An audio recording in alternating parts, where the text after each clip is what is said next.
1. So today I encountered my first Karen worth posting on the internet. I wish it was fake over how heartless the event was. I had to go into the county police office to get a permit for my job. When I first opened the door, there was a group of 30 to 40-year-old women who have lined up tons of bags along doors, so it's quite difficult to get to the front desk. I'm trying to figure out how to get by without disrupting whatever they are doing, but one of the women with an oversized pink Sunday best-style hat starts glaring at me and orders me, "The front desk is over there. Don't damage our donations." Okay, abnormally snippy for someone who just met me, but I'll brush it off, because I have something important to do. I make it to the front desk, and I'm told who I need to see is returning soon. I am asked to sit and wait in the interim. I'm still within earshot of the group of women who are chattering away. Within minutes, 3 officers come by to thank them and accept the donations. Immediately, the pink hat woman pipes up after the thank you. "As a thank you, you can help me out with a problem in my community." 2 of the officers start carrying things away, maybe expecting how things would go from there. The 3rd stays to figure out what she means. "We're always happy to help however we can." "Good. I've seen a woman walking around in the parking lot of the local shopping center. She has no shoes or socks and talks to herself. She's obviously homeless. I'm worried about her. I don't think she's all there." "It's concerning. When we're next on patrol out there later today, we'll keep an eye out for her and try to connect her with resources to help her. Maybe get some socks and shoes and shelter." "So she'll be elsewhere from now on?" At this point, the other women are starting to scurry away to the parking lot, whether to grab other donations or because they know how Pink Hat really is, and know the holy church-going lady facade is slipping. The officer looks a little befuddled. "If she accepts our help, yes." At this point, Pink Hat is red in the face and her eyes are bugging out like a hamster that was squeezed too hard. Her voice comes out shrill as a teapot. "But I don't want her where I shop. She frightens my children." I'm too stunned to help or know what to even say. The front desk woman and I share a look of shock. Remarkably, the officer readjusts to the situation and becomes matter of fact. "Has she approached your children?" "No, but she scared them. My 5-year-old is very brave and never cries, but seeing her made her cry yesterday." This is when the woman at the front desk hits her threshold of maximum nonsense she will hear and calls over. "What does that show? My son would cry over eating broccoli when he was 5. Pink Hat snatches the door to leave, and looks bright red, shining with sweat like a zit about to pop, and screams, "Your police! Do something!" The officer starts saying, "We're not taking legal action unless," and she slams the door and storms out. Something illegal happens. She gestures to her hands in the parking lot, and they all scramble back to their cars and get out quickly. I realize I was just a bystander in this, but this was my first real-life story-worthy encounter with caring kind. Author's note: this situation definitely had some especially wholesome cops. I acknowledge that not every homeless person has been so lucky with encountering cops. I also do not know if Pink Hat woman or the women with her were religious. I did not see or hear obvious signs other than stereotypes. I just found the Sunday best style clothes as the closest I could easily describe her clothes. I'm not positive what the donations were for. I did spot some stuffed animals. Based on the local police website, it could be for the drop-off for the kids in need of Christmas gifts. Donations for the K9 unit, they raise them from puppies here, or the DA shelter in my county of undisclosed location. I imagine there are also kids there with their mothers who need comfort and gifts. 2. For a quick context, I used to work for 5 years at a call center. We will name Ultima Thule. Following my induction back in 2016, I was assigned to a campaign with codename Cube, which handles customer and tech support related to a driving app. I remember it because it was really badly managed. People were constantly rotated, and we had at least 4 managers until the end of Cube, which I will explain much later. On to the main story. It is January 2017. I was assigned to a New York team after my first supervisor, and some of my coworkers were fired due to some sketchy fraud. I only survived because I barely interacted with anybody, even to my supervisor. Shortly after starting with this new team, I hit it off with 3 coworkers, Carl, Andre, and Brienda. As the 4 of us were together, I see that along came a 5th coworker, about 10 years older than us, and looking like Gollum, Frank. I've seen him around interacting with my then supervisor until his firing, but he was none of my business at the time. When Frank came to us, he came with an arrogant attitude, demanding us to shut up and continue doing our respective jobs. I looked at Frank in disgust as I talked my mind. Who do you think you are? He then comes to me, looks me dead in the eye and says, I know your team was kicked for committing fraud. You do as I say or I will have HR take you out. I was like, what the fuck? He's threatening me for no reason, and I didn't tell him anything. Frank then leaves while looking at Carl as if he stepped on a dog's fresh turd. Following the whole ordeal, Carl messaged me through HipChat and asked me what happened with my team. I told him that my team was sacked because of some fraudulent activity regarding use of that certain app. He then replies that some guys on his team were also kicked out for the same reason, and that he was looking at him in disgust because Carl is gay. Andrew then joins the conversation and adds that since he became floor support, Frank has been on a power trip and demanding everybody to pretty much work like robots. Lastly, Brienda joins and mentions that not only does he do this to their team, he also barges into the other teams, terrorizing them into silence. Carl then carries on and adds that people tried to report him with their supervisors and even HR, but they were unsuccessful because they were all playing favorites with him. We have continued working and chatting in the meantime. Then, come March 2017, Bruce, then operations manager, resigned, and Michael, an operations manager from another campaign, took over. A lot of changes came along with his advent, and as a result, our team was split up.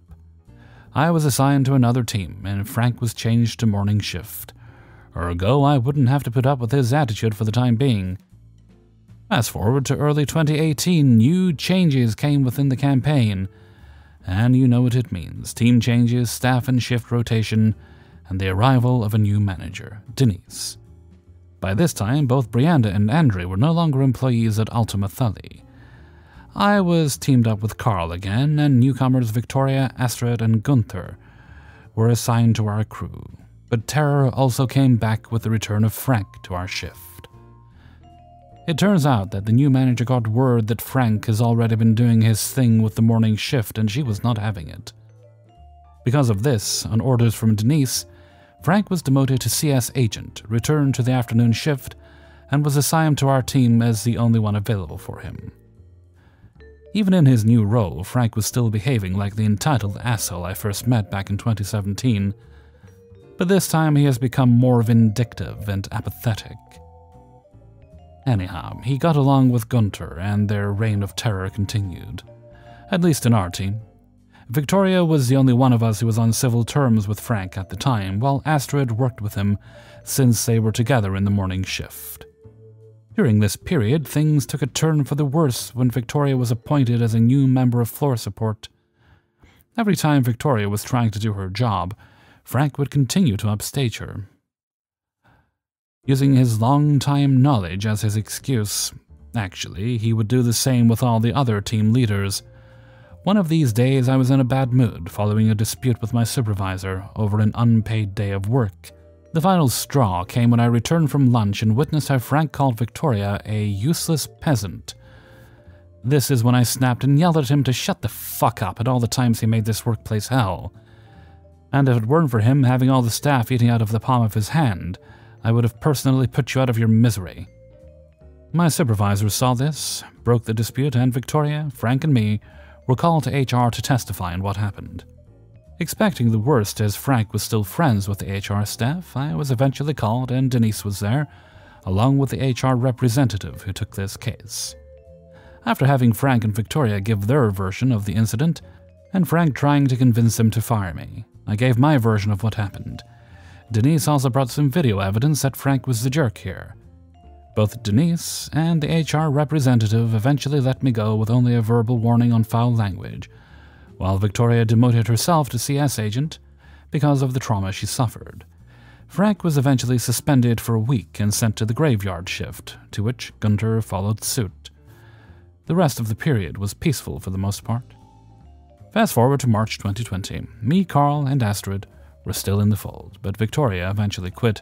Frank and Gunter would change to the afternoon shift again. At this time, we were all little to no contact with them, because of all the bullshit Frank put us through. It goes without saying that the COVID-19 pandemic already hit and we were all in the process of going home office, which means we wouldn't have any contact with Frank at all. Time had passed and we were successfully settled into our respective houses. The only contact we would have would be between our team, our supervisor, and our floor supports. But that didn't last much longer, as in June 1st we received a link for a Microsoft Teams meeting. To keep it short, we were informed that because of the multiple complications the pandemic has put the campaign through, the client, who connected the company with Ultima Thule, decided to put an end to Cube. I was offered to continue working in another campaign and actually accepted, but Carl, Gunter, Astrid, and Frank were all dismissed and lost their jobs. And now, November 2022 for the final time skip. I stopped working at Ultima Thule since June 2021 to join another company. Carl threw a small party at his own place, inviting me and former co-workers Victoria, Andre, Astrid, and Gunter. And to my surprise, even Denise was invited. While having an alcohol-driven pleasant conversation, it was at this point that Gunter revealed Frank's fate. Gunter told us that he had cut Frank out of his life months after they were dismissed, as Frank was going obnoxious and blaming it on us for his current situation. He also revealed that Frank had been unable to find another job, unable to continue paying rent, and he was eventually evicted. So Frank is now homeless. That was the last time we had ever heard about him. I don't feel bad about his fate, but I don't feel like rejoicing either. In the end, the only victim here was Frank, who did all this to himself. 3. This happened decades ago when I was in my 20s. A couple of friends and I went to the local fish and chip shop, also known as a takeaway here in New Zealand. This takeaway, like most, was run by a Chinese family. This will become relevant later. When we got there, there were a few people milling around, in that I've already ordered and now I'm waiting for my food mode, and about one person waiting in front of us. The three of us stood in line. The person in front finished paying for their order, but before we were served, the phone rang, and the bloke behind the counter took a lengthy order. I wasn't exactly listening in, but I was within 2 meters, and it was impossible not to get the idea that the caller was ordering half of the menu. One of the things it was impossible not to hear was when he said the order would be ready in 20 minutes. When the bloke hung up and posted the order up to be filled, we placed our own not insubstantial orders and went to join the others in the "I've ordered and I'm just waiting for my kai" pattern. Kai is the Maori word for food. We lose people as their food becomes ready and they depart with their newsprint-wrapped packages of delight. Then, about 15 minutes after the phone call, this tall, skinny old bloke, whom we shall call the OC for reasons that I think are fairly obvious, but you can pretend that it means old chap if you like, turns up and asks if his phone order is ready. The bloke behind the counter checks and says it's not ready yet. This is where, in New Zealand culture, you say, "Okay, pay for the food you ordered and go and join the others waiting for their order to be completed." The old chap, however, elected to lose his temper and say it should be ready now. The bloke behind the counter basically reminds him that 15 minutes ago he said it would be ready in 20 minutes. The old chap was having none of this and was getting quite ranty and saying, "Perhaps I should just forget about it then."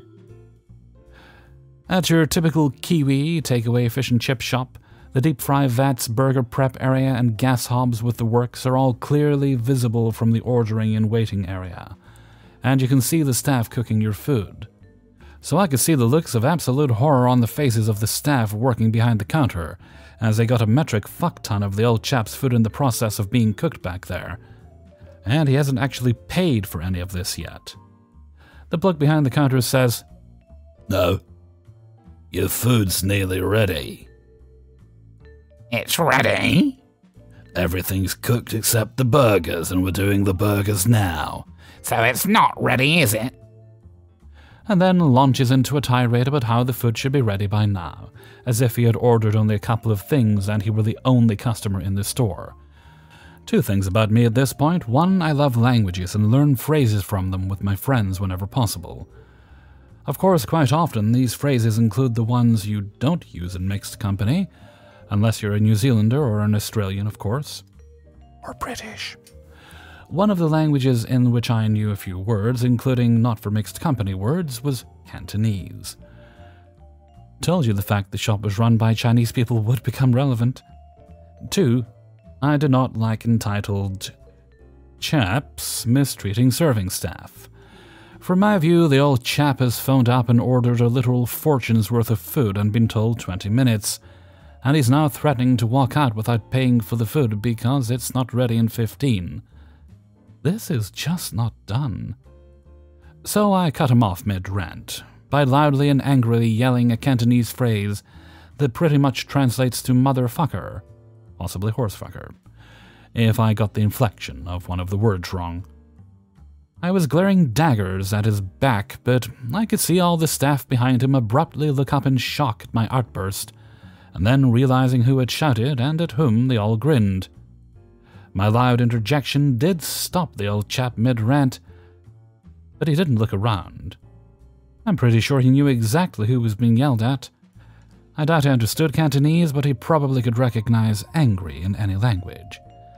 In the silence that followed, the bloke behind the counter reiterated that the burgers were almost done and the meal would be ready.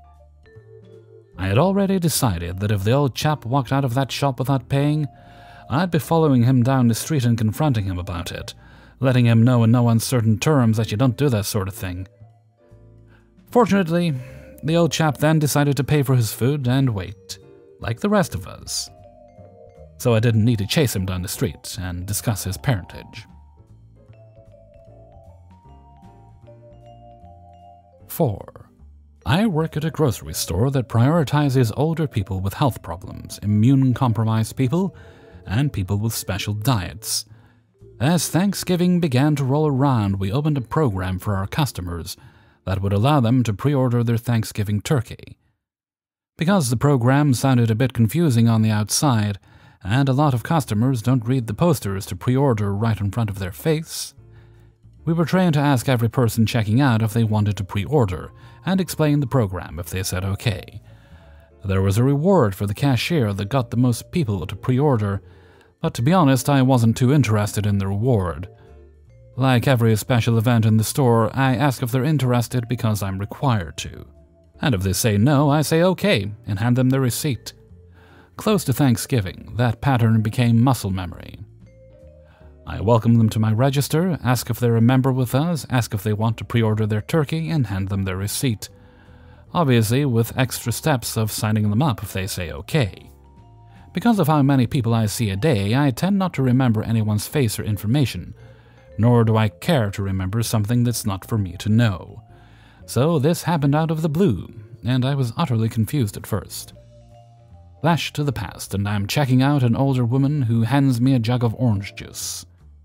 She asked if we had any more in the back because the shelves were empty. I didn't know for a fact if we did because I spent my entire day at the registers, but I knew we didn't get a new shipment until tomorrow, so most likely everything was on the shelves already, and only overflow products were in the back at this point. I told her we could do a personal order for a case, and she filled out her order form. The thing about order forms in my store is that they can easily be misplaced because we're understaffed and the registers can't be unattended. I wasn't allowed to walk the form to the receiving room, but I knew at the end of every day the registers were cleaned, and everything that didn't belong there, such as product returns, things that needed to go back on the shelves because someone didn't want them after all, garbage or damaged items, and of course, order forms, were taken to their proper locations. so I slipped the order form on top of the register drawer so it wouldn't be missed when they cleaned. After we finished the order, I asked if she wanted to order a turkey, and she agreed, so I pulled up the pre-order list and had her fill out her information. I repeated back the pattern I had by now. The turkeys will come in the last 2 weeks of November. We won't call you because there are too many people on the list, but just come in when they arrive and bring your receipt with you. It's okay if you lose it though, because your name is now in the order book, so we can look it up and see what turkey size you got. I repeated this so many times that it was impossible for me to have said anything different. After finishing up with her, I moved on. For that order sheet, I was told the journey it went on from a fellow coworker. After he cleaned the registers that night, he found the order and went to bring it to the manager's office. The office was locked, so he left it on the cabinet directly next to the office so it would be found. It was found, and the manager decided to let receiving order the product, so he brought it to the back room and left it on the desk.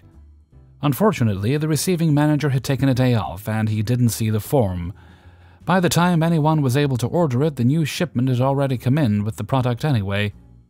The only difference was we did not call her to let her know it was in because technically it wasn't her request, because the special order was never filled out.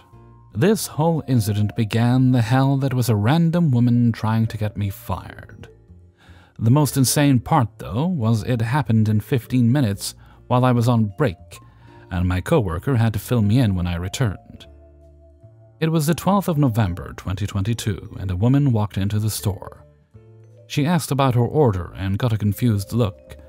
My coworker said no order was filled out, and she quickly flipped out, saying she filled out the form, and if I didn't give it to someone, it was obviously my fault and she wanted me fired or at least severely in trouble. She said I had terrible customer service, and so my coworker asked me who she meant. Because up until this point, she never even said my name, let alone what I looked like. Sadly, she didn't even remember my name, which I found a little amusing, because I was the only person in the store with vibrant blue hair. My coworker sent someone to the back to check on the product, and surprise, we had the item she ordered anyway. Which calmed her down a little, but she still wanted to file a complaint against me for not filling out the order. My coworker refused to do this because he was one of the store managers and I was his apprentice, and 2, he knew I didn't mess anything up because he was the one that took the form to the cabinet for the main manager. He finally managed to get her let the incident go when someone else brought up the case of juice only for her to ask about the turkey. My coworker told her they hadn't arrived yet, to which she insisted they were because I told her they would be in today. Utterly confused, he looks at her receipt because nobody knew the exact day they were coming in, but being the 12th, it was too early for any turkey yet. Nobody was saying an exact day at checkout because nobody knew the exact day, not even the manager of the company. The turkey arrivals were dependent on the company that was supplying the turkeys. When she said I had told her a date, that caused complete bafflement, and then he sees the problem. The woman had ordered a 12 to 15 pound turkey, and she assumed 12 to 15 was the date of the turkey arrival. My coworker told her that 12 to 15 was the weight, not the date, and she doubled down. I told her the date I did. I needed to get in trouble for telling false info, and also I was super pushy about making her order a turkey, and she was forced to do it. He asked if she wanted a refund for her pre-order deposit, and she didn't want one. She just wanted her turkey and asked if she could have it anyway. No. Even if he wanted to get her a turkey, it physically wasn't in the store yet. Her turkey was still at the farm, and alive. What did she want us to do? Well, fire me, of course. It all came back to my fault, and I had to be punished for everything happening to her right now. If she couldn't have the turkey, I couldn't have my job. I'm not quite sure what happened after that. My coworker walked into the break room after the whole situation, as I was just about to get up, and he told me to sit back down for a minute because of this lady who had it out for me. We hung out in the break room for a few minutes while he told me what happened. Then he went to go check on her. After he confirmed she left, he said it was fine for me to go back to my post, and we never spoke of it again. Once the turkeys rolled in and people began to pick them up, The order list was marked off, and I sometimes read through to see how many more people needed their turkeys still.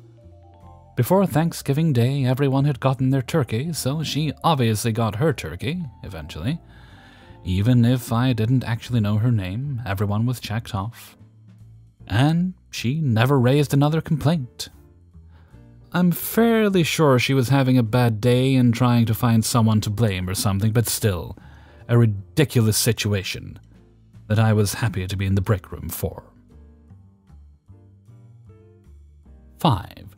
I'm a tattoo artist in a private salon suite, and a hairstylist, Karen from down the hall, asked me to cover up her C-section, lap band, and skin removal surgery scars. I told her I could and that it would take more than one session because what she wanted was so large. I gave her a smoking deal and she agreed. Before we started, she signed my consent and we reviewed aftercare instructions. She was the worst client imaginable.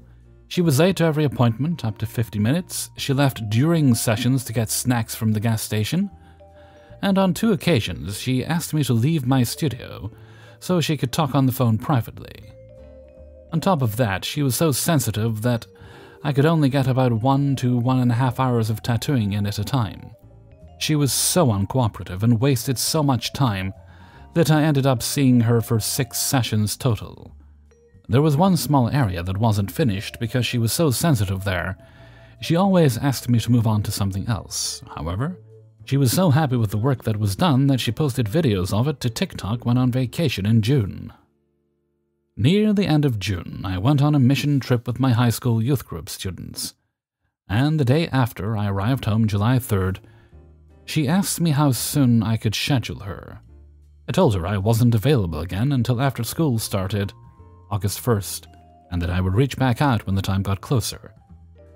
A week later, she texted me to say how dare I have other clients in my studio when I told her I wasn't available to see her until August, and that she wanted half of her money back to get another artist to finish it.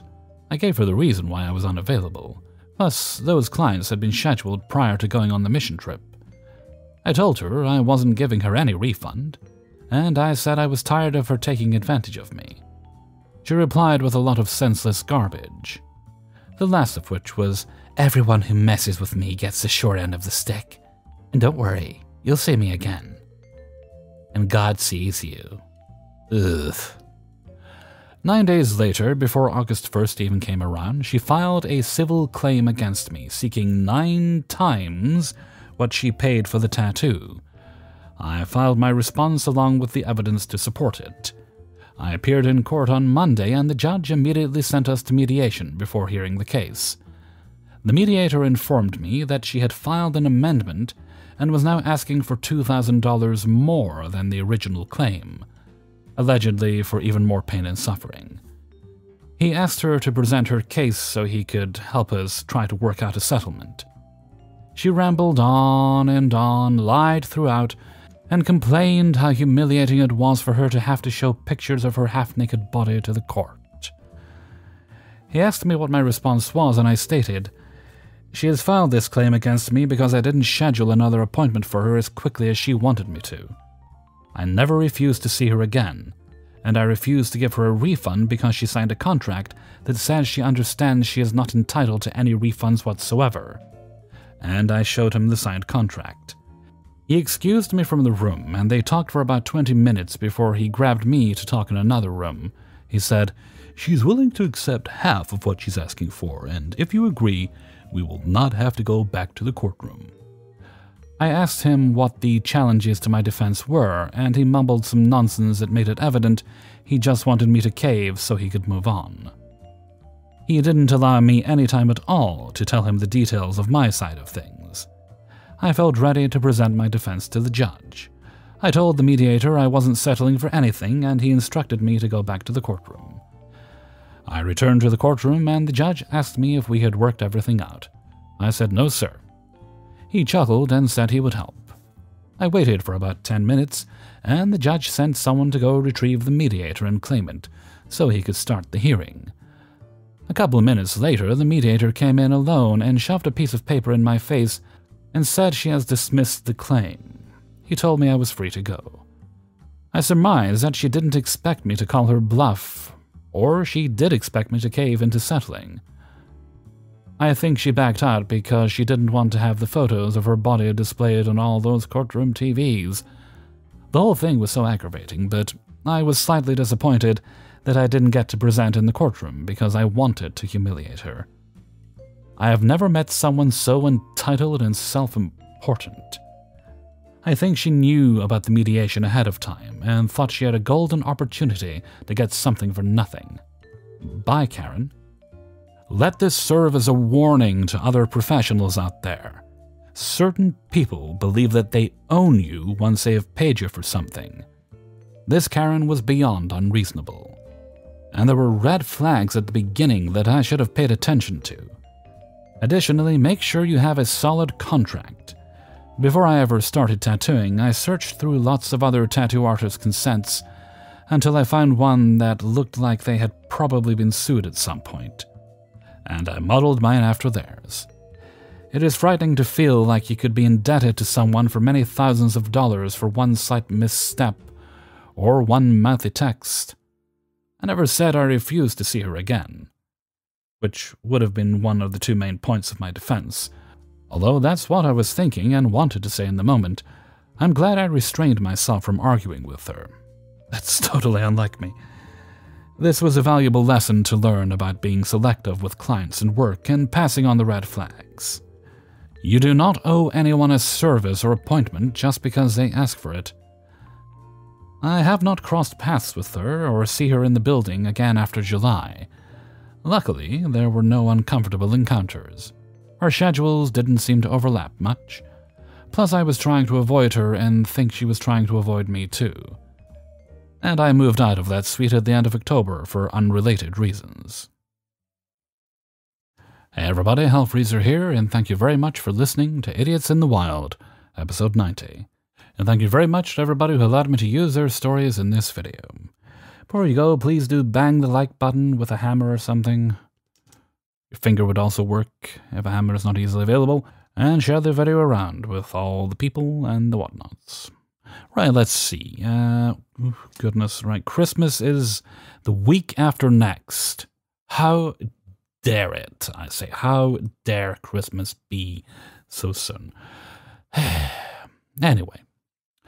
No shout-outs, I don't think today, so let's move right along to Hellfreezer's question of the day. Today's question is, how many of you don't realize I'm in a relationship? I don't talk a lot about my personal life on here, but I do mention it sometimes, and I have mentioned my partner, Linux, right?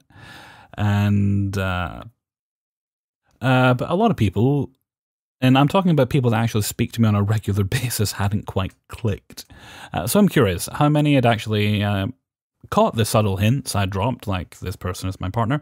Not a business partner, I must say. Romantic partner, life partner, sovereign of my heart. Okay, I was actually just curious how many people didn't know. Please leave your answers in a comment below.